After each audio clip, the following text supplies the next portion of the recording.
जी नमस्कार। विद्या भारती अखिल भारतीय शिक्षा संस्थान के विद्या भारती पूर्व छात्र परिषद जयपुर प्रांत की ओर से हम लोग करियर काउंसलिंग के सत्र का आयोजन कर रहे हैं और आज हमारे लिए बड़े गौरव का विषय है कि हमारे बीच में एक बहुत बड़ी शख्सियत, अंतर्राष्ट्रीय कथावाचक, मोटिवेशनल स्पीकर, आध्यात्मिक चिंतक देवी चित्रलेखा जी का मार्गदर्शन हमको मिलने वाला है। हम दीप प्रज्वलन के साथ आज के सत्र का प्रारंभ करेंगे।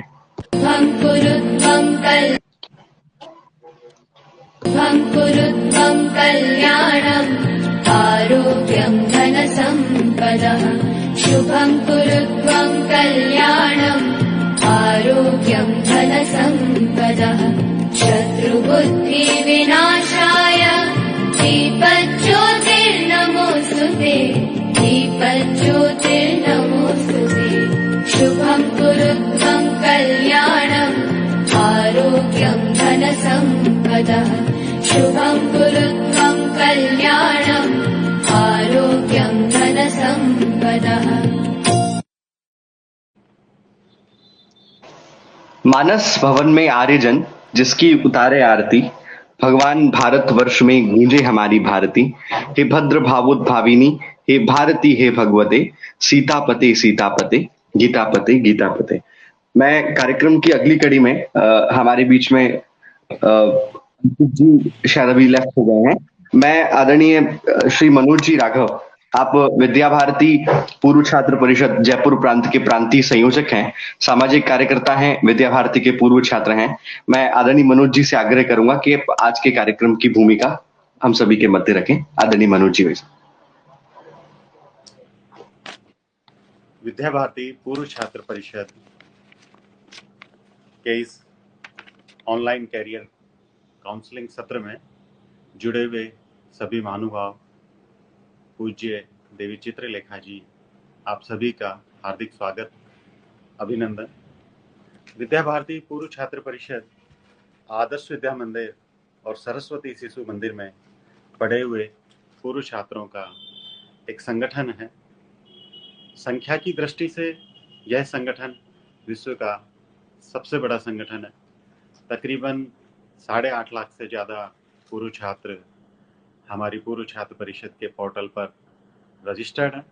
इसके अलावा तकरीबन राष्ट्र को विद्या भारती ने 1 करोड़ के आसपास पूर्व छात्र अब तक दिए हैं। विद्या भारती पूर्व छात्र परिषद के गठन का जो उद्देश्य रहा है, उसका मूल यह है कि विद्या भारती अपने शिक्षण संस्थानों को जिस लक्ष्य को लेकर चल रही है, वह लक्ष्य है कि कमजोर वनवासी क्षेत्र में रहने वाले, ग्रामीण क्षेत्रों में रहने वाले देशवासियों के जीवन को सुसंपन्न और अच्छा बनाने के लिए ऐसी पीढ़ी का निर्माण हो, ऐसी राष्ट्रभक्ति पीढ़ी का निर्माण हो जो देश के मुख्य धारा से जो पिछड़े हुए लोग हैं, उनकी उन्नति के लिए कुछ कार्य कर सके।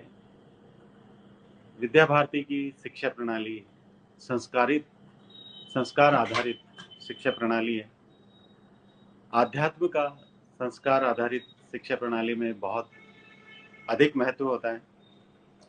विद्या भारती के विद्यालयों में छात्रों को, गुरुजनों को और अपने से बड़ों को प्रणाम करना, शिक्षा प्रारंभ करने से पहले वंदना करना, सरस्वती वंदना, भारत माता की वंदना। इसके अलावा भोजन के समय भोजन मंत्र करना और उस दिन की शिक्षा के अंत में भी पुनः ईश्वर को स्मरण करना। इसके अलावा हमारे गुरुजनों का हमारे घरों में सतत संपर्क, इस तरह की संस्कार आधारित शिक्षा प्रणाली मूलतः आध्यात्म ही सबसे बड़ी चीज है। अगर आप आध्यात्मिक रूप से किसी बालक को मजबूत बना देते हैं तो निसंदेह वो एक अच्छा सुसंस्कारित भारतीय नागरिक, किसी भी देश का नागरिक बनेगा। तो आध्यात्म विद्या भारती का एक मूल, मैं मानता हूँ कि विद्या भारती के प्राण हैं, जो संस्कारों के माध्यम से विद्या भारती शिक्षा दे रही है।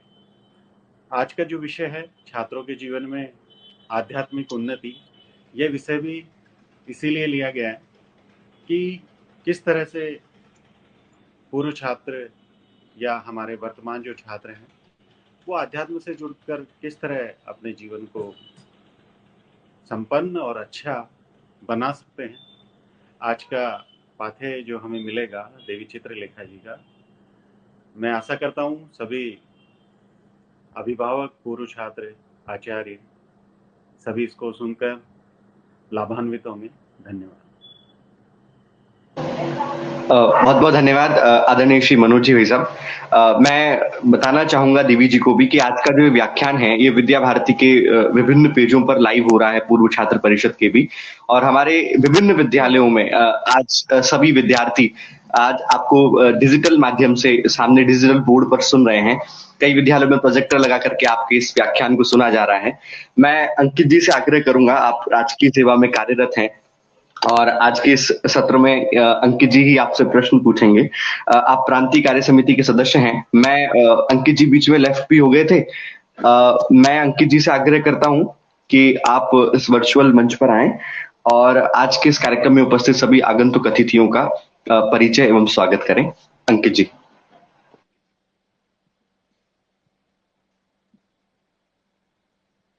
अंकित जी आपकी आवाज नहीं आ रही है, शायद आप एक बार लेफ्ट होकर के फिर से जुड़िए।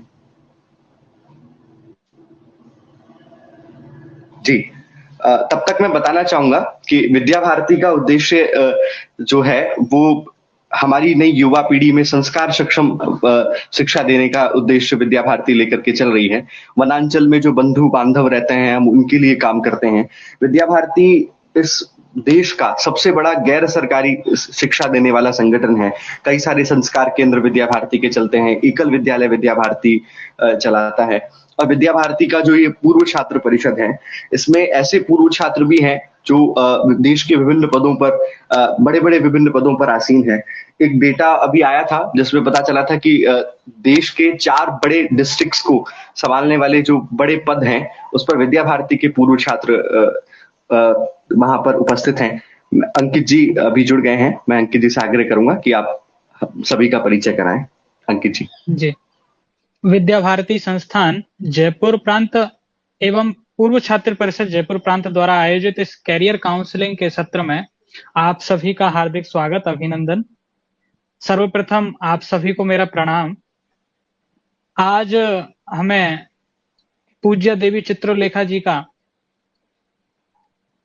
पाथेय मार्गदर्शन और सानिध्य मिल रहा है। रामचरितमानस में लिखा है कि बिनु हरि कृपा मिला ही नहीं संता। तो आज हरि की कृपा है कि हमें ऐसा दुर्लभ सानिध्य प्राप्त हो रहा है। पूज्य देवी जी ने 7 वर्ष की अल्पायु में कथा का श्री गणेश किया और भारतीय ज्ञान, विज्ञान, वैदिक संस्कृति, संस्कारों, सभ्यता और समृद्ध भारतीय परंपरा को जनमानस तक पहुंचाने के उद्देश्य से उसको संवर्धित करने का यह यज्ञ, आपकी यह यशस्वी और गौरवशाली यात्रा सतत रूप से अनवरत जारी है। मैं कामना करता हूं कि आपका मार्गदर्शन, आपका पाथेय, आपका सानिध्य और आपका शुभाशीष हमें यूं ही मिलता रहे। हमारे मध्य मौजूद हैं आदरणीय मनोज राघव जी। आप विद्या भारती पूर्व छात्र परिषद के प्रांत संयोजक के नाते हमारा मार्गदर्शन करते हैं और सामाजिक क्षेत्र में अग्रणी होकर कार्य कर रहे हैं। कार्यक्रम का संचालन कर रहे हैं भैया प्रिंस तिवारी जी। आप विद्या भारती पूर्व छात्र परिषद के प्रांत कार्य समिति सदस्य हैं और विश्व के पहले भगवान राम पर आधारित पहले वर्चुअल स्कूल के द स्कूल ऑफ राम के आप संस्थापक हैं। अब मैं प्रिंस जी से आग्रह करूंगा कि आप आगे का कार्यक्रम रखें। बहुत बहुत धन्यवाद अंकित जी। आज के इस कार्यक्रम में सभी श्रोताओं का, जो भी ऑनलाइन माध्यम से इस कार्यक्रम को सुन रहे हैं, हमारे सभी भैया बहन जो अपने विद्यालयों में बैठ करके आज के इस कार्यक्रम को सुन रहे हैं, सभी आचार्यगण, सभी अभिभावकगण बहुत उत्सुक हैं कि देवी जी से कुछ प्रश्न पूछे जाएं और उनका उत्तर मिलकर के हम अपनी जिज्ञासाओं का समाधान करें। मैं अंकित जी से आग्रह करूंगा कि आप प्रश्नकाल प्रारंभ करें। आदरणीय अंकित जी। जी, पूज्य दीदी को मेरा पुनश्च वंदन। आपका श्री राम। पावन सानिध्य और मार्गदर्शन पाने के लिए हम काफी दिन से इच्छुक थे और प्रतीक्षारत थे, और आज हम इस सत्र के लिए आतुर हैं, तत्पर हैं और उल्लास में हैं। अब मैं दीदी की अनुमति चाहूंगा, पूज्य देवी जी की, कि आप हमारे भैया बहनों की और हमारी जिज्ञासाओं को शांत करें। हमारे कुछ प्रश्न हैं, जैसा कि हम जी। विदित है कि हमारा विषय रखा गया है छात्रों के जीवन में आध्यात्मिक उन्नति। उस विषय से संबंधित कुछ प्रश्नों के जवाब हम आपसे पूछने की अनुमति चाहेंगे, पूज्य देवी जी। जरूर, अवश्य अवश्य। जी देवी जी, हमारा आपसे पहला प्रश्न है कि अध्यात्म व आध्यात्मिकता से क्या आशय है? आप मार्गदर्शन करें। सबसे पहले जो भी आज मुझे यहाँ सुन रहे हैं लाइव के माध्यम से या अपने अपने विद्यालय में डिजिटल प्लेटफॉर्म के माध्यम से, मैं सबका बहुत बहुत हार्दिक अभिनंदन और अपनी ओर से धन्यवाद करती हूँ कि विद्या भारती संस्थान, विद्या भारती पूर्व छात्र संस्थान जयपुर, इनके द्वारा ये जो कार्यक्रम आज आयोजित किया गया है, मुझे सूचना मिली कि कई पूर्व के दिनों से आपसे चर्चा चल रही थी, लेकिन आज जाकर के वो समय आया कि मैं आप सबके मध्य आऊं और कुछ अध्यात्म की चर्चा छात्रों के लिए, हमारे आध्यात्मिक जीवन की उन्नति के लिए कर सके। देखिए, अध्यात्म, जो प्रश्न आपने किया, अध्यात्म शब्द ही एक ऐसा है, अध्यात्म को सुनकर के हमारे मन में क्या आता है कि कोई व्यक्ति होगा जो रोज मंदिर जाता होगा, जो भगवान की मूर्ति के सामने बैठ कर के 2-4 घंटे भगवान का नाम जाप करता होगा। दिखने में भी वो थोड़ा लोगों से अलग होगा, जैसे मेरे माथे पर चंदन लगा है, अंकित जी के भी मस्तिष्क पे मैं देख सकती हूँ चंदन लगा है माथे पर। ये सब जो चीजें हैं, क्या ये अध्यात्म है? हाँ, ये अध्यात्म है। ये अध्यात्म का एक पार्ट है, ये अध्यात्म का एक हिस्सा है, जहाँ बाहरी जो चीजें होती हैं, बाहरी जो आपका स्वरूप होता है, जैसे आप दिखते हैं, वो बताता है कि आप आध्यात्मिक हैं। आपका जो बोलने का तरीका होगा, आपका जो दिखने का तरीका होगा, उसमें अध्यात्म झलकता है। आपके रहन सहन में, आपके व्यवहार में अध्यात्म झलकता है। ये तो हो गई बाहर वाली बात, जो बाहर से दिखता है। अब बात करिए अंदर की, क्योंकि अध्यात्म केवल बाहरी वस्तु तो नहीं है। अध्यात्म एक ऐसी वस्तु है जो हमारे भीतर से, अंदर से प्रकट होता है, और उसका मूल जो प्रकट होने का स्थान है वो हमारा मस्तिष्क है, हमारा जो आंतरिक जो स्वरूप है वो है। लेकिन हुआ क्या, आज के समय में हमने अध्यात्म को केवल एक बाहर का विषय बना लिया, और इसी कारण से आजकल के जो तथाकथित जो युवा हैं, उनको लगता है कि आध्यात्मिक होना गलत है, क्योंकि उनको अपना स्वरूप बदलना पड़ेगा, उनको ये करना पड़ेगा। लेकिन मैं आपको बताऊं कि आध्यात्मिक होना केवल बाहरी वस्तु नहीं है। आध्यात्मिक जिस दिन आप अंदर से बन गए, आपकी बुद्धि से बन गए, अपनी सोच से जिस दिन आप आध्यात्मिक बन गए, उस दिन आप दुनिया में हर किसी चीज को विजय प्राप्त कर सकते हैं। और सबसे बड़ी बात, आप अपनी जो मानसिक शांति जो खो चुके हो, उसको कहीं ना कहीं पुनः वापस प्राप्त कर सकते हो। तो पहली चीज तो हमें आध्यात्म और आध्यात्मिकता को समझना है, क्योंकि आध्यात्मिकता हमारे जीवन में एक बहुत बड़ा पार्ट है, एक बहुत बड़ा रोल अदा करती है, जो हमारे जीवन को सकारात्मकता की ओर ले जाती है। आजकल एक बहुत ज्यादा शब्द सुनने में आता है, नेगेटिव थॉट्स और पॉजिटिव थॉट्स। दुनिया के, मैं अपने आप को वैसे कोई मोटिवेशनल स्पीकर मानती नहीं हूँ, मैं सिर्फ एक अध्यात्म की यात्रा लेके चल रही हूँ। समाज में जो जो मिलता जाता है उससे कुछ चर्चा करते हैं, कुछ अच्छी बात करते हैं। लेकिन होता क्या, आजकल मोटिवेशनल जब नाम आता है तो सबसे ज्यादा यही चीज सुनने आती है, पॉजिटिव बनो, पॉजिटिव बनो, पॉजिटिव थॉट्स लाओ। पर मैं उन मोटिवेशनल लोगों से ये पूछना चाहती हूँ कि पॉजिटिव थॉट्स आएंगे कहाँ से? क्या केवल एक ही रसगुल्ला रसगुल्ला रसगुल्ला कहने कहने कहने से रसगुल्ला नहीं मिलेगा? उसके लिए आपको एक प्रोसेस है। घर में सामग्री लाओ, सामान लाओ, उसको बनाओ, गैस ऑन करो, या फिर आप बाजार जाओ, पैसा खर्च करो, दुकान से रसगुल्ला खरीदो। ये एक प्रोसेस है। अगर आप उस प्रोसेस को पूरा नहीं करेंगे तो आप लाख रसगुल्ले की बात करो, आपको नहीं मिलेगा।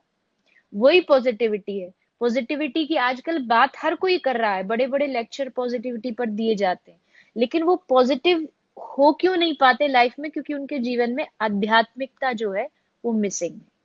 आध्यात्मिकता नहीं होगी तो आप लाख अच्छी अच्छी बातें करो, लेक्चर देना इस कोई बड़ी बात नहीं है। हम जितने भी आज यहाँ लोग हैं सब अच्छे अच्छे विद्वान हैं, सब पढ़े लिखे लोग हैं, संस्कृति से जुड़े हुए लोग हैं। आपसे भी मैं पूछूं कुछ प्रश्न तो आप शायद मुझसे बेहतर उत्तर दे पाएंगे। लेकिन बात सिर्फ अच्छी बातें बताने की नहीं है, बात यह है कि उसको जीवन में पूरी तरीके से अपनाया किसने है। तो आध्यात्मिकता केवल बोलने का विषय नहीं है, आध्यात्मिकता जीवन में ग्रहण करने का विषय है। और अध्यात्म आध्यात्मिकता दोनों एक दूसरे के पूरक हैं, जैसे एक सिक्के के दो पहलू हैं। उसी तरह आध्यात्म हमारे जीवन का एक बहुत बड़ा अहम हिस्सा है, जो आजकल हम कहीं ना कहीं उससे पिछड़ रहे हैं। और उसी का कारण है कि धीरे धीरे हम पॉजिटिविटी की जगह हम नकारात्मकता की ओर ज्यादा बढ़ रहे हैं। ऐसा मेरा मानना है। जी, बहुत बहुत धन्यवाद दीदी। आपने इतनी सरल भाषा में और हमें ये बताया कि अध्यात्म और आध्यात्मिकता बाहरी वस्तु नहीं है, कोई बाहरी चीज नहीं, बल्कि ये आंतरिक चेतना से जुड़ा हुआ विषय है। तो हमें अपनी आत्मा परिमार्जित और परिशोधित करनी पड़ेगी, तब जाके हम आध्यात्म के बन पाएंगे। अब मेरा आपसे दूसरा प्रश्न है कि छात्र जीवन में आध्यात्मिकता क्यों आवश्यक है? इसकी छात्र जीवन में क्या प्रासंगिकता है? मार्गदर्शन करें। मैं पूछती हूँ क्यों नहीं है आवश्यकता? छात्र एक ऐसा जीवन का एक ऐसा समय है, मैं अपनी कथाओं में भी कहती हूँ, जो छात्र जीवन है या हमारा जो युवा जीवन है, वो एक एकदम फ्रेश ताजा ताजा जो खिला हुआ फूल होता है ना, वो है।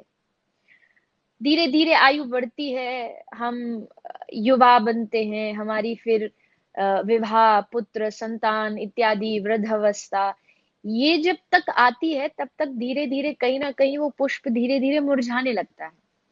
और हमने क्या माइंड में एक सोच बना रखी है समाज ने कि आध्यात्मिकता या भजन या भक्ति या धर्म ये बुढ़ापे का काम है, ये जब हम वृद्ध हो जाएंगे तब इनकी ओर हम चलने लगेंगे।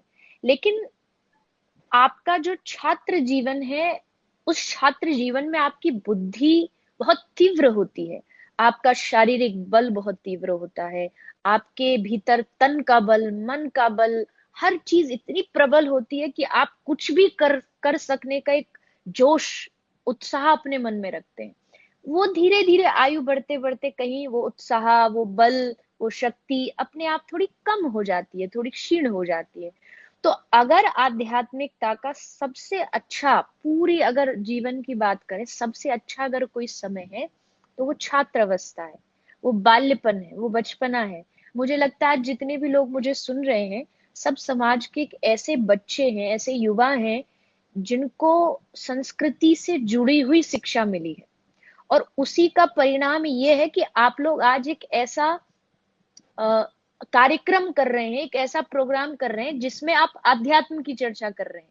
अगर आप अपनी छात्र अवस्था में धर्म से, अध्यात्म से न जुड़े होते तो आज भी शायद आप कोई ऑनलाइन बॉलीवुड पार्टी या कोई समाज का ऐसा मनोरंजन का कोई कार्यक्रम कर रहे होते, ना कि अध्यात्म से जुड़ी बातें कर रहे होते। क्यों? क्योंकि आपको छात्र अवस्था में, आपकी जो छात्र काल था, उसमें आपको ये चीजें, मैं कहूँ तो जैसे बचपन में पहले नहीं चलता था वो 555 मुगली घुट्टी घोल के वो बच्चों को पिलाई जाती थी। तो जिस दिन छात्रों को हमने अध्यात्म की घुट्टी बचपन में पिला दी, पूरा उसका जो जीवन है, क्यों पिलाते हैं वो घुट्टी? क्योंकि उससे उसका शक्ति, उसका बल एक लॉन्ग टर्म के लिए उसके पूरे जीवन में काम आता है। बचपन में क्यों पिलाते हैं? क्योंकि पता है ये एक ऐसी अवस्था है जब उस अवस्था में उसकी शारीरिक शक्ति प्रबल होगी, उसकी मानसिक शक्ति प्रबल होगी। तो छात्र अवस्था एक ऐसी अवस्था है, मैं ये कह सकती हूँ कि एक गीला सीमेंट है, गीला फ्लोर है। कई बार होता है ना, गीला नया नया कोई फ्लोर बनता है, नया नया सीमेंट बढ़ता है, तो उसमें जी पहले ही बाहर बॉर्डर लगा देते हैं कि इसमें आप घुसे ना, नहीं तो उस पे छाप छप जाएगी, क्योंकि वो अभी गीला है।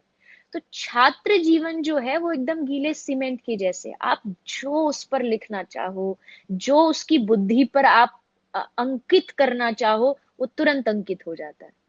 इसलिए छात्र अवस्था एक ऐसी अवस्था है जहाँ आध्यात्मिक जरूरी जरूरी जरूरी ही है।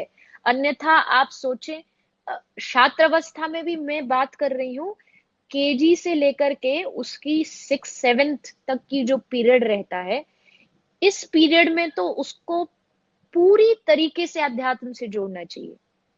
ये जब उसकी फाउंडेशन मजबूत हो जाएगी, जब उसकी भूमिका मजबूत हो जाएगी, तो फिर आगे चल करके जब वो कॉलेज जाएगा, यूनिवर्सिटी जाएगा, बड़े बड़े संस्थानों में अपनी आगे की पढ़ाई शिक्षा ग्रहण करेगा, तो उसके भटकने का कोई चांस नहीं रहेगा। आजकल आप देखिए बड़े बड़े कॉलेज, बड़ी बड़ी यूनिवर्सिटियां में बच्चों में इतना भटकाव है, लोग बच्चे इतने ज्यादा भ्रमित हो चुके हैं कि उनको इंजॉयमेंट का मतलब ही नहीं पता। उनको लगता है इंजॉयमेंट के नाम पर वो पार्टी करें, खाएं पिएं, एक दूसरे के साथ घूमें। उनको लगता है बस यही हमारी लाइफ है, यही एंजॉयमेंट है। क्यों? क्योंकि उनकी जो फाउंडेशन थी छात्रवृत्ति में, जो उनको शिक्षा प्राप्त होनी थी, वो प्राप्त नहीं हुई। तो मेरे हिसाब से छात्र अवस्था सबसे अच्छी अवस्था है अध्यात्म को जानने की, अध्यात्म को समझने की। जी दीदी, आपने बिल्कुल सही कहा कि केजी से और 6वीं तक की कक्षा, इसमें ही व्यक्ति का जो नींव और आधार रखा जाता है। और हमारा सौभाग्य ये रहा कि हम विद्या भारती के विद्यालय में शुरू से जुड़े, केजी से ही जुड़े, और वहां आप जैसे आध्यात्मिक चिंतकों की और कथावाचकों की कथाएं, उनकी शिक्षाएं, उनके विचार हमें सुनने को मिलते थे। और वहां की संस्कृति और परंपराएं भी भारतीय हैं, वैदिक हैं, जिससे एक व्यक्तित्व का निर्माण होता है।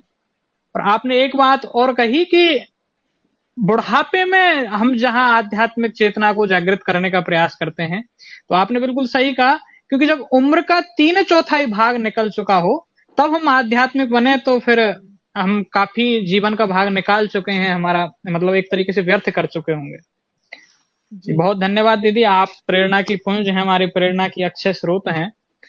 आपसे अगला प्रश्न जो हमारे छात्रों से आया है रखता हूं कि वर्तमान में पूर्व की तुलना में आज के छात्र आध्यात्मिकता से दूर हो रहे हैं, तो इसके समाज पर क्या नकारात्मक प्रभाव हमें देखने को मिल रहे हैं?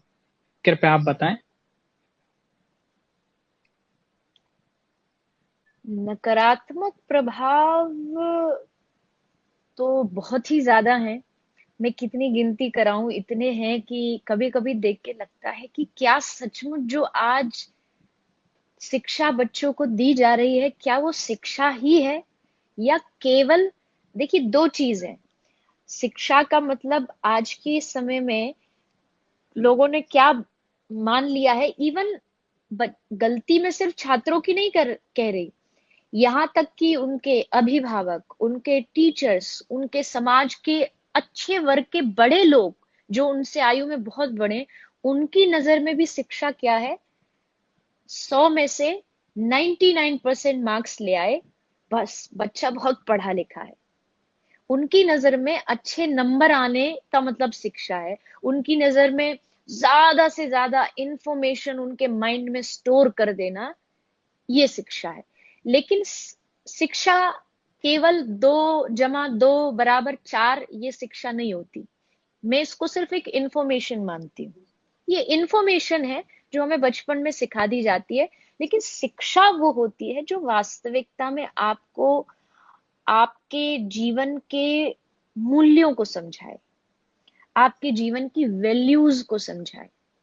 आपने अभी एक बात कही, आप सब विद्या भारती से बचपन से, केजी से जुड़े। मैं आपसे एक बात पूछती हूँ, आप जितने छात्र यहाँ हैं, क्या आपने कभी अपने विद्यालय में, जब आप छोटे थे, आप स्कूल में पढ़ते थे, क्या आपने कभी कोई अपने विद्यालय में कोई काउंसलर देखा था कि काउंसलर कोई आए और आकर के आपकी काउंसलिंग करे, आपके माइंड नहीं के लिए देखा। आपको क्या करना चाहिए, क्या नहीं करना चाहिए? लेकिन आज के आप कोई भी कॉन्वेंट स्कूल में चले जाइए, वहां आपको एक काउंसलर चाहिए ही चाहिए जो बच्चों की काउंसलिंग करता है। कारण क्या? मैं कॉन्वेंट स्कूल के विरुद्ध में नहीं हूं, मैं खुद भी एक इंग्लिश मीडियम स्कूल से पढ़ी हूँ, लेकिन कारण क्या है कि यहाँ कहीं ना कहीं जिस शिक्षा पद्धति को हम पढ़ा रहे हैं, उसमें हम बच्चों को अंधकार की ओर ज्यादा ले जा रहे हैं प्रकाश की जगह। यहाँ यहाँ जितने भी आज विद्या भारती के बच्चे हैं, उनके भीतर जो संस्कार हैं, उनके संस्कार उनकी शिक्षा से आए हैं। पहले के समय में हर बच्चे को गाय का प्रस्ताव याद था, और उसकी पहली लाइन ही शुरू होती थी, गाय हमारी माता है। तो गाय हमारी माता है, ये बच्चों को बचपन से ही उनके दिमाग में एकदम फीड हो जाता था, गाय हमारी माँ है। आज के बच्चों से आप पूछिए, आज के बच्चों को गाय कौन है, गाय हमारे धर्म में क्या स्थान रखती है, मालूम ही नहीं। आज धर्म निरपेक्षता के नाम पर हम ग से गधा पढ़ा सकते हैं, पर ग से गाय नहीं पढ़ा सकते। क्यों? क्योंकि वहां धर्म के ठेकेदार खड़े हो जाएंगे कि नहीं, ये तो एक धर्म के प्रति ज्यादा लोगों को जागरूक किया जा रहा है। तो क्यों? क्योंकि यहाँ की शिक्षा में बदलाव आया है। और जिस शिक्षा की हम बात कर रहे हैं, बाहर जो वेस्टर्न कल्चर है, वेस्टर्न कल्चर में भी मैं बहुत जाती हूँ, मैंने बहुत एनालाइज किया है, बहुत ध्यान से देखा है। वहां के बच्चों को जो ऐसे स्कूली शिक्षा प्राप्त करके उनको ये नहीं पता कि उनके घर में कोई साधु आता है तो उसको प्रणाम कैसे किया जाता है।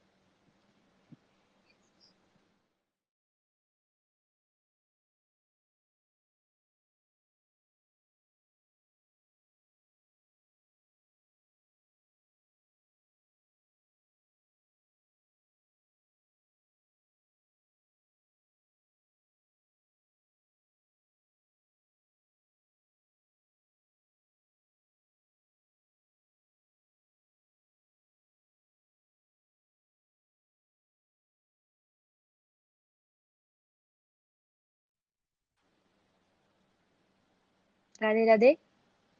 जी राधे राधे देवी।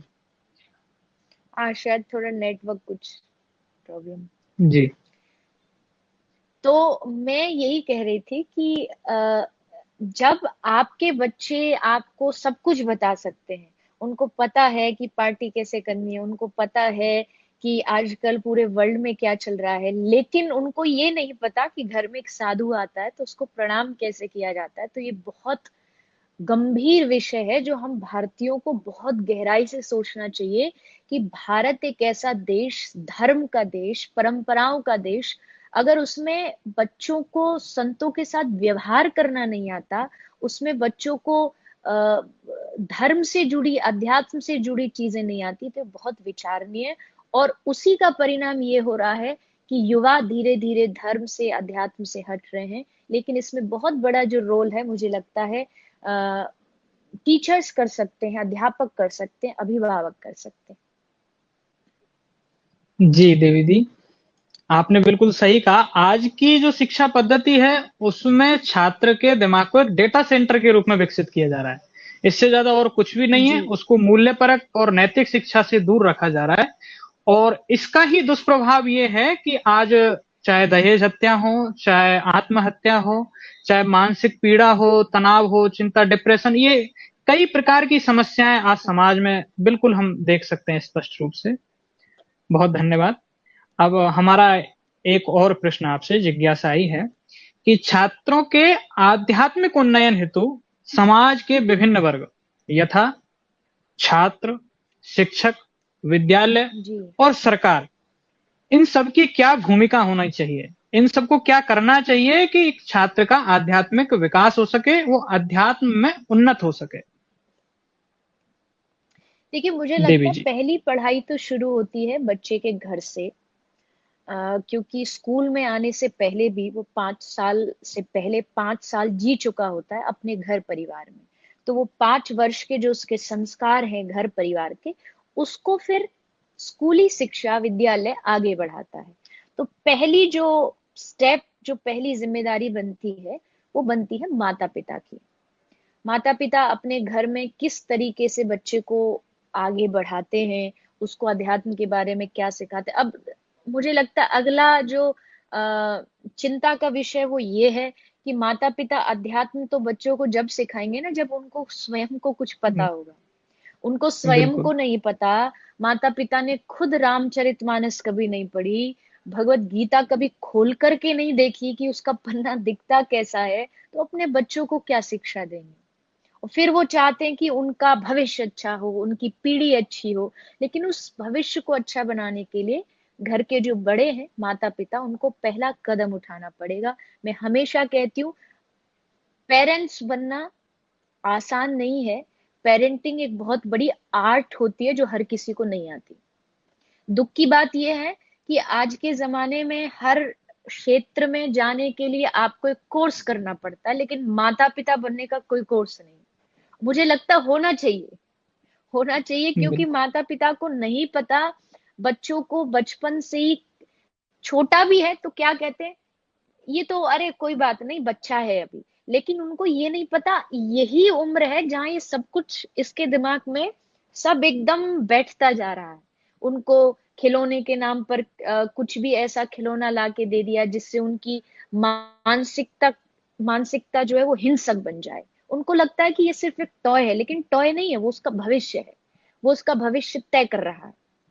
तो पहली जिम्मेदारी माता पिता की। दूसरी जिम्मेदारी बनती है जो अध्यापक है उनकी। अध्यापक को केवल आजकल की शिक्षा में, जैसा आपने कहा, डेटा स्टोरेज नहीं होना चाहिए। समय समय पर एक ऐसी क्लास होनी चाहिए जहां उस क्लास में उनको लाइफ की टीचिंग सिखाई जाए, अध्यात्म से जुड़ी हुई। आजकल मुझे बहुत खुशी हो रही है इस बात की कि धीरे धीरे वेस्टर्न जो लोग हैं वो हमारे धर्म को अपनाते जा रहे हैं। कुछ ऐसी बड़ी बड़ी यूनिवर्सिटियां हैं जहां Bhagavad Gita as a subject पढ़ाई जाती है। लेकिन भारत में आप भगवत गीता की बात करोगे तो दूसरे धर्म के अपना अपना झंडा लेके खड़े हो जाएंगे, हम क्यों पढ़ें। लेकिन पहले भगवत गीता को समझिए, ये एक जीवन जीने की कला है जो भगवत गीता में श्री कृष्ण ने अर्जुन को सिखाई है। वो किसी धर्म से जुड़ी हुई नहीं है, वो जीवन से जुड़ी हुई है। तो दूसरी जो चीज है वो है अध्यापक। अध्यापकों को विशेष ध्यान रखना होगा कि आपको कैसे अपने जो छात्र हैं उनको अध्यात्म से जोड़ना है। मुझे आज भी याद है, कई बार मैंने बचपन से कथा शुरू कर दी, 7 वर्ष की आयु से। तो मेरा जो पूरा जो मेरी विद्यालय का जो समय रहा है, उसमें मैं, सब जानते थे कि अध्यात्म से जुड़ी है। तो ज्यादा नहीं, वैसे तो भगवान की कृपा से मेरे टीचर्स, मेरे जो स्कूल का हमारे जो सर रहे, जो अध्यापिका रहे, सब बहुत ज्यादा प्रेम करते थे। पर बीच में एक आध ऐसे टीचर आते थे जो, जिनको पता था कि अध्यात्म से जुड़ी है, इसलिए वो अध्यात्म के विरुद्ध बात करते थे। हमेशा जब भी वो क्लास में उनको पता लगता कि मैं आई हूँ, तो उनका वही टॉपिक शुरू हो जाता कि अध्यात्म से क्या होता है, ये सब दिखावा है, ये सब ऐसा है। अब आप सोचिए, चलिए मैं तो अध्यात्म से पूरी तरह जुड़ी हूँ, तो मुझे कोई फर्क नहीं पड़ता। लेकिन मुझे लगता था कि ऐसे बच्चे जिनकी अभी जीवन की शुरुआत है, कहीं ऐसा ना हो वो उस, क्योंकि टीचर हमारे लिए हमारा मार्गदर्शक है, अगर वो हमें ऐसी बात बताएगा तो हमारे लिए कितना एक अंधकार का भविष्य हम अपना तय कर रहे हैं। तो टीचर्स को ये निश्चित करना होगा, अध्यापकों को, कि वो अपने छात्रों को धर्म से जुड़ी बात बताएं। कोई अगर 4-5 आपके पीरियड्स हैं जिसमें आप अलग अलग सब्जेक्ट पढ़ाते, तो एक जो समय हो वो केवल बच्चों के आध्यात्मिकता के लिए देना चाहिए। और समाज के जो अच्छे लोग हैं, मेरे जैसे जो छोटे मोटे लोग हैं, उनको भी छात्रों से जा करके ऐसे ऐसे अच्छे कार्यक्रम करके, वीडियो कॉन्फ्रेंसिंग के माध्यम से, या समाज के जो अच्छे समाज को सुधारने वाले लोग हैं, उनको शिक्षकों से बात करनी चाहिए, मिलना चाहिए, ताकि उनके मन की बात समझ सके और उनको आध्यात्म का मतलब समझा सके। जी बिल्कुल सही कहा। आज हम अपने मूल को छोड़ते जा रहे हैं, अपनी जड़ों से दूर हो रहे हैं। और आपने कहा कि इसकी शुरुआत आध्यात्मिकता की परिवार से होती है। तो आज जी मुझे याद आता है कि आज हम जो कुछ भी हैं तो वो ये नर्सरी क्लास और परिवार, विद्या भारती और परिवार की वजह से हमारे पारिवारिक संस्कार ऐसे थे कि हमें सिखाते थे कि सुबह जग के कराग्रे वसते बोलना है, भोजन मंत्र बोलना है, भारत माता की जय बोलनी है, बड़ों के चरण स्पर्श करने हैं, घर पे कोई आए अतिथि उसका सत्कार करना है। बहुत अच्छा बताया आपने। अब एक और प्रश्न आपसे कि हम अपनी दिनचर्या में ऐसी सात्विक चर्या क्या अपनाएं, ऐसी किन आदतों का समावेश करें जी कि जिससे हम सरल रूप से सहज ही आध्यात्मिक विकास सुनिश्चित कर सकें।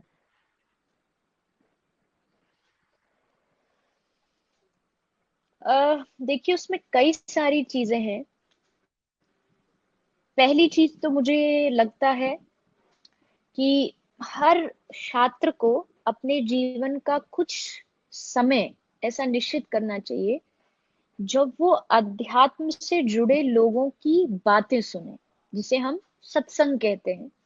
सत्संग एक ऐसा माध्यम है जो आपके जीवन में आध्यात्मिकता को बहुत आसान तरीके से आपको प्रदान कर देता है। लेकिन आजकल परेशानी ये है, हमारे पास सुविधाएं सब है, हमारे पास सोशल मीडिया है, हमारे पास सारी सुविधाएं, लेकिन उसके बाद भी हम उसको गलत चीजों में ज्यादा उपयोग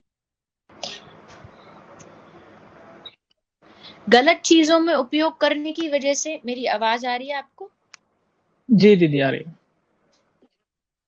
तो गलत चीजों में उनका उपयोग करने की वजह से हम सत्संग से दूर हो गए हैं। तो छात्रों से मेरा निवेदन है, और छात्रों के जो अभिभावक हैं उनसे भी निवेदन है, ऐसा न सोचें कि अगर हमारा बच्चा सत्संग सुनेगा तो उसकी पढ़ाई कम हो जाएगी, या अगर वो सत्संग सुन रहा है तो कई बार हम माता पिता ही बोल देते हैं कि ये तो टाइम वेस्ट है, इससे अच्छा पढ़ाई करो, सत्संग सुनने से अच्छा है तुम पढ़ाई करो।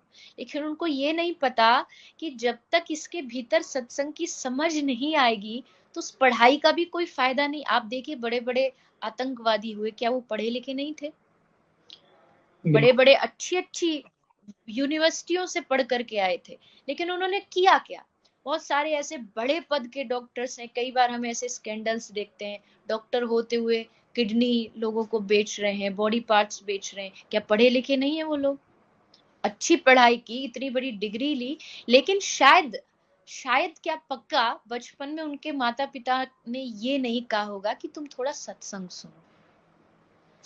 तो पहली चीज जो बच्चों को आज करनी चाहिए, टाइम डिवाइड करें अपनी जीवन का। सबसे पहली चीज है अपनी दिनचर्या बनाएं। मैं इस बात पर बार बार छात्रों को कहती हूँ कि आपकी एक दिनचर्या होनी ही चाहिए जिसपे आप पूरी तरह नियमित रूप से उस दिनचर्या को आप फॉलो करो।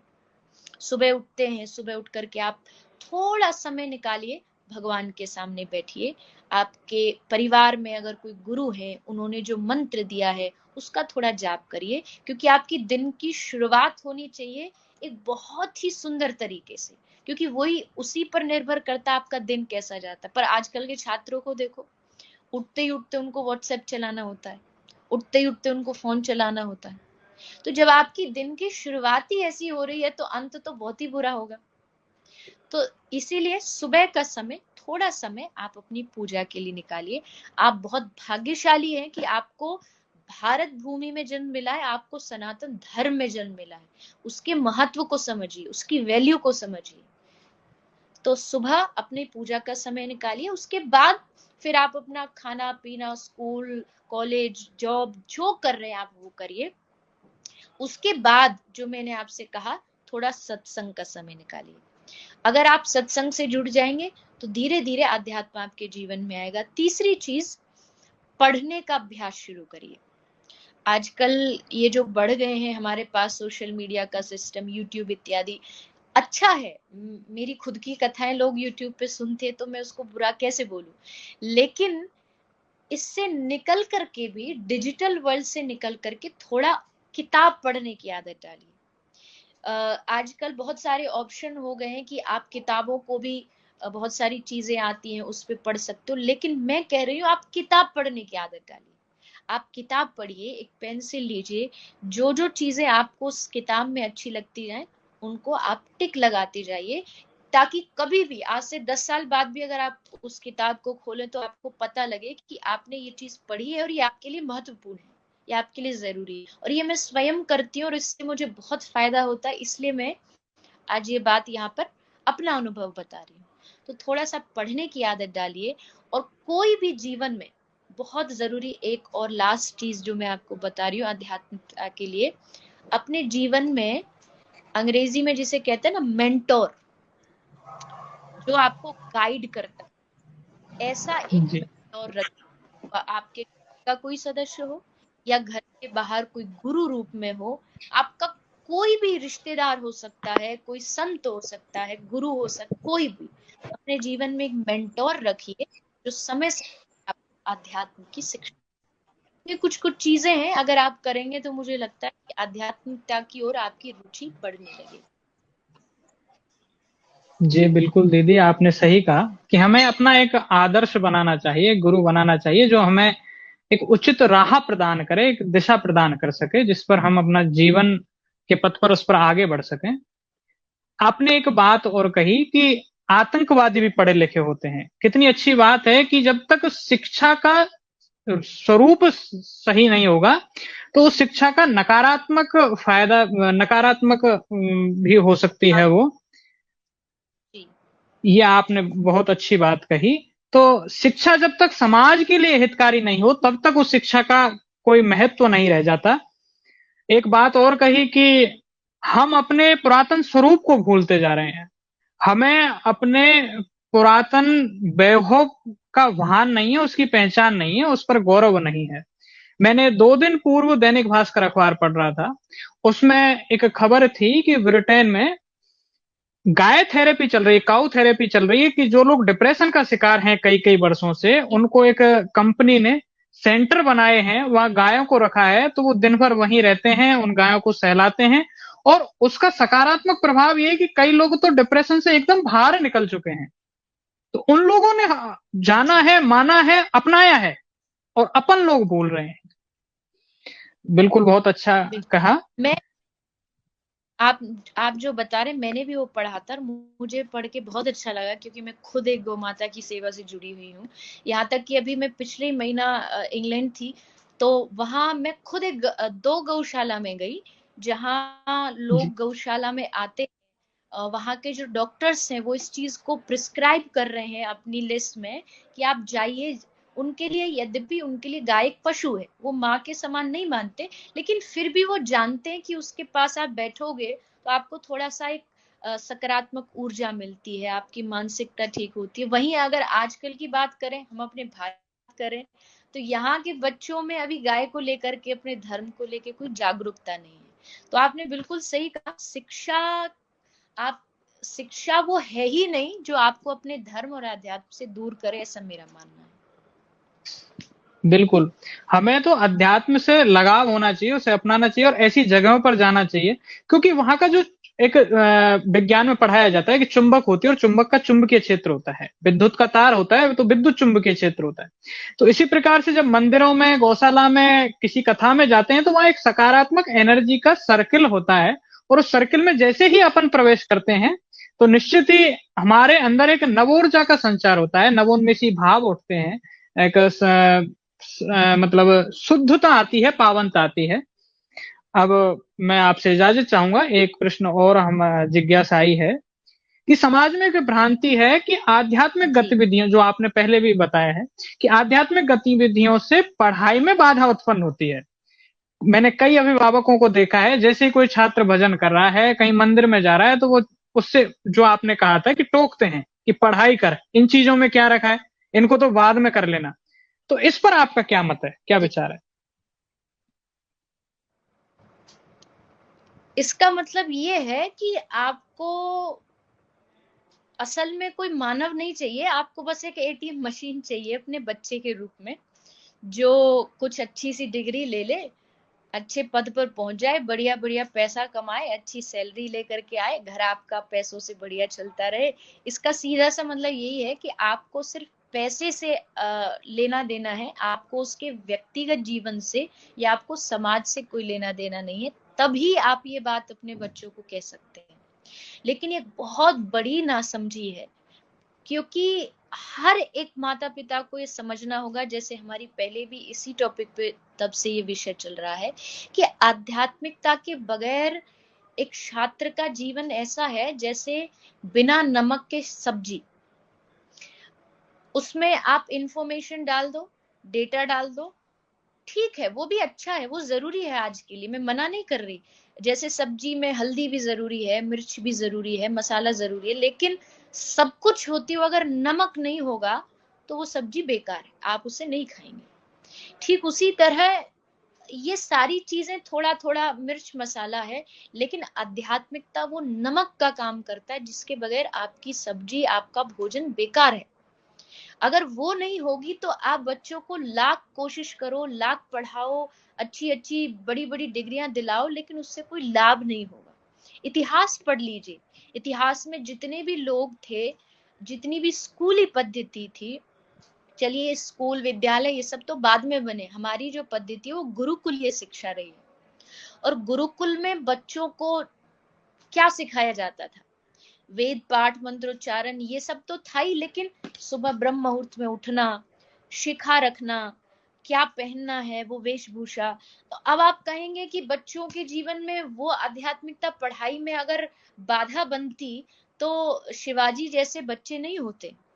हमारे इस देश में बड़े बड़े जो भक्त हुए हैं, राष्ट्र भक्त, आज के समय में ऐसा नहीं है कि आज के समय में राष्ट्र भक्त नहीं है, भगवत भक्त नहीं है, बहुत हैं, लेकिन फिर भी उनका नाम क्यों लिया जाता है जो इतिहास में हुए थे? आप चाहते तो हैं कि आपके समाज में ऐसे लोग आए, लेकिन उन लोगों को बनाने के लिए आपको अपने बच्चों को तैयार करना होगा ना।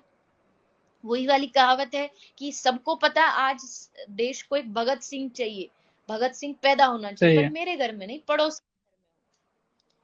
ये सोच हमारे मन में है कि राष्ट्रभक्त हो तो, लेकिन हम तो अपने बच्चों को पैसे का भक्त बनाएंगे बस। और वही हो रहा है। आजकल के बच्चे, यकीन मानिए, सिर्फ एटीएम मशीन बनते जा रहे, पैसा कमाओ। उनको बचपन से ये फीड किया जा रहा है कि पैसा जरूरी है। अब पैसे को कमाने के लिए कुछ भी करो, चाहे झूठ बोलो, चोरी करो, गलत काम करो, और यही कारण है कि बच्चे धीरे धीरे गलत चीजों की ओर बढ़ने लगे और अपने धर्म से अलग हो रहे हैं। अभी आपने एक बात कही थी तो मुझे अचानक से याद आया, आजकल के बच्चों की समझ ऐसी बन चुकी है, आपने कहा सकारात्मक ऊर्जा।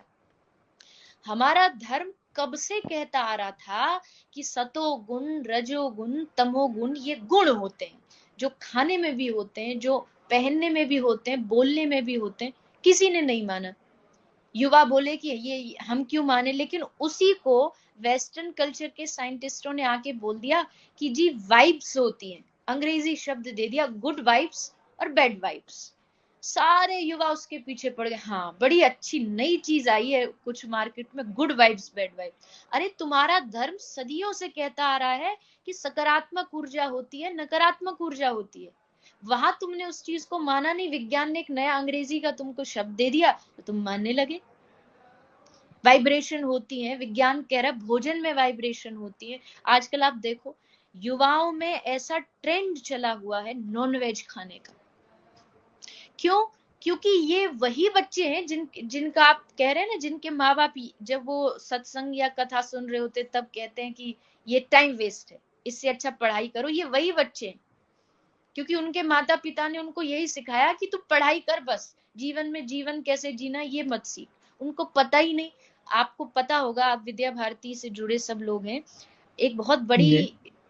यूनिवर्सिटी है दिल्ली की, जेएनयू यूनिवर्सिटी।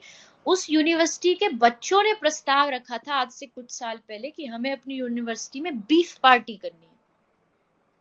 मुझे लगता है ये छात्रों के लिए सबसे बड़ा कलंक का विषय था जिस दिन छात्रों ने ये बात उठाई कि हमें बीफ पार्टी करनी। भारत जैसे देश में अगर आप गौमांस खा रहे हो छात्र हो करके, तो सोचो भविष्य कितना खतरनाक है।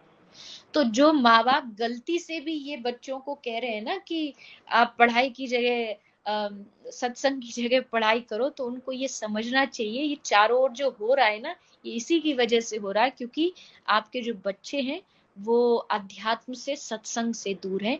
मैं तो कहती हूँ कि बच्चों के लिए 6 दिन आप पढ़ाई कर रखिए, उनको कहिए कि 6 दिन पढ़ाई करें, लेकिन एक जो रविवार का दिन है, पूरा परिवार बैठिए, पूरा परिवार बैठ करके सत्संग करिए।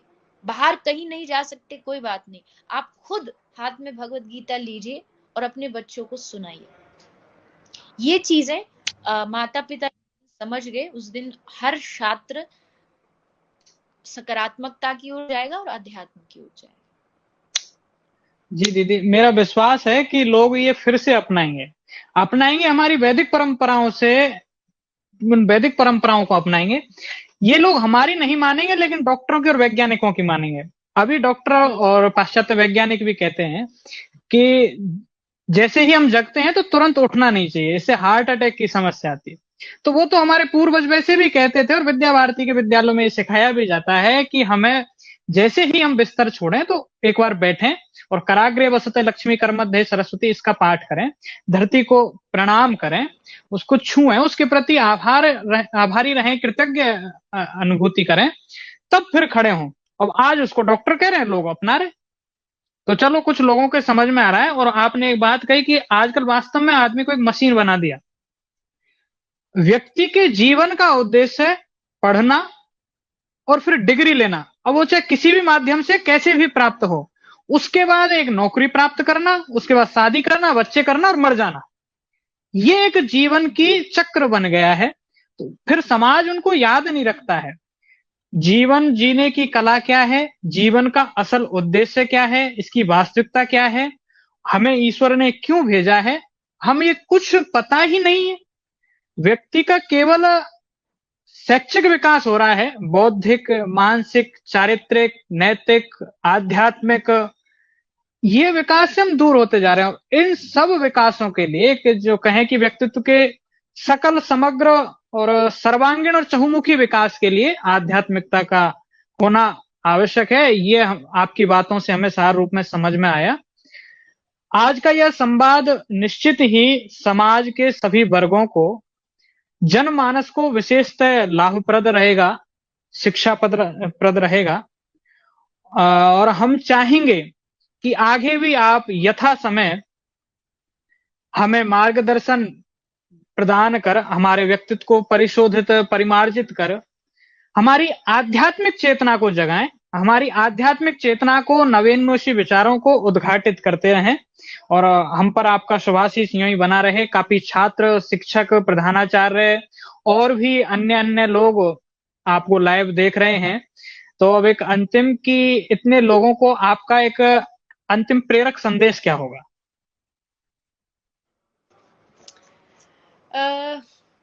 देखिए, लगभग पिछले 1 घंटे से यही विषय चल रहा है, और अंत में भी मैं यही कहूंगी, बहुत पढ़ें, खूब शिक्षा प्राप्त करें, आप खूब देश का, अपने परिवार का, राष्ट्र का नाम रोशन करें। लेकिन क्या पढ़ें वो बहुत जरूरी है।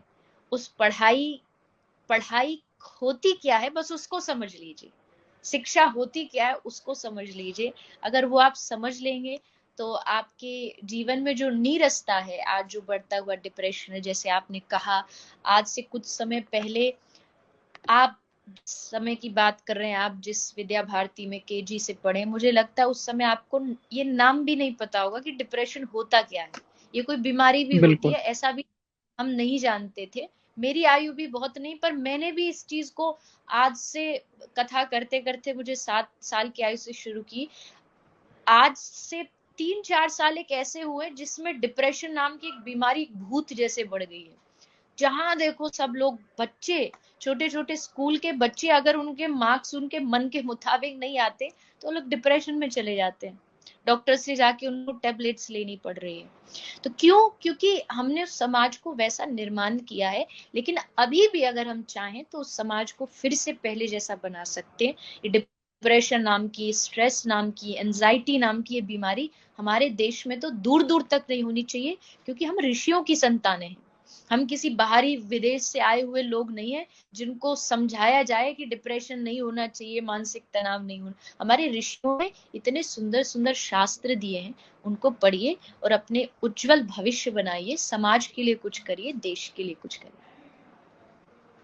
बिल्कुल दीदी, आपने बहुत अच्छी बात कही। हमने एक तो हमारी दिनचर्या के साथ बहुत खिलवाड़ कर रखा है।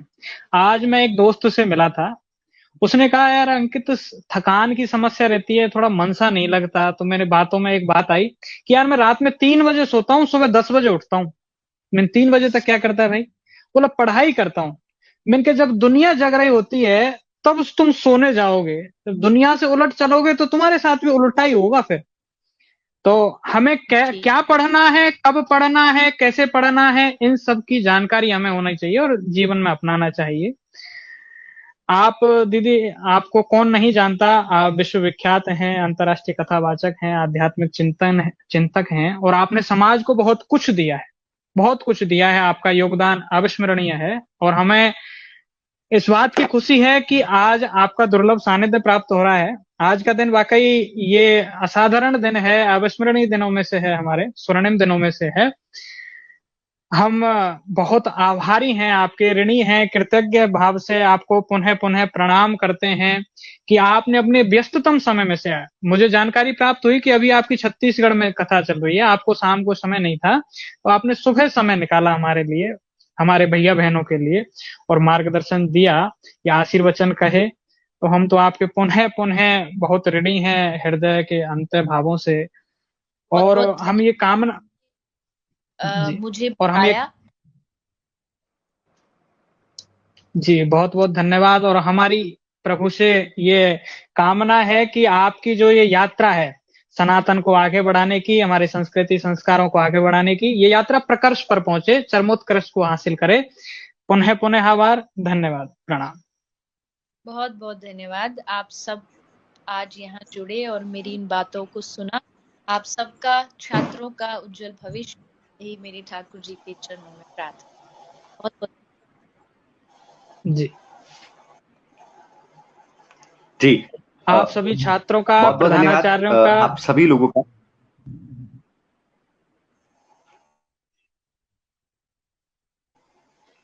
जी, जी, आप तो एक सभी शांति पाठ के लोगों साथ का, अपन का जितने भी लोग आपके, हाँ, शांति पाठ के साथ कार्यक्रम का समापन करते हैं। सर्वे भवन्तु जी सुखिनः, सर्वे सन्तु निरामया, सर्वे भद्राणि पश्यन्तु, मा कश्चित् दुःखभाग् भवेत्। ओम शांति ही शांति शांति। जितने भी दर्शक आज के इस कार्यक्रम को फेसबुक, यूट्यूब और विभिन्न विद्यालयों में जो विद्यार्थी ऑनलाइन माध्यम से इस कार्यक्रम को सुन रहे हैं, सभी प्रत्यक्ष अप्रत्यक्ष श्रोताओं का, आज के इस कार्यक्रम में जो लोग इस कार्यक्रम की रिकॉर्डिंग को बाद में देखेंगे, सभी का बहुत बहुत धन्यवाद, बहुत बहुत आभार। राधे राधे। जी, सभी को राधे राधे, प्रणाम।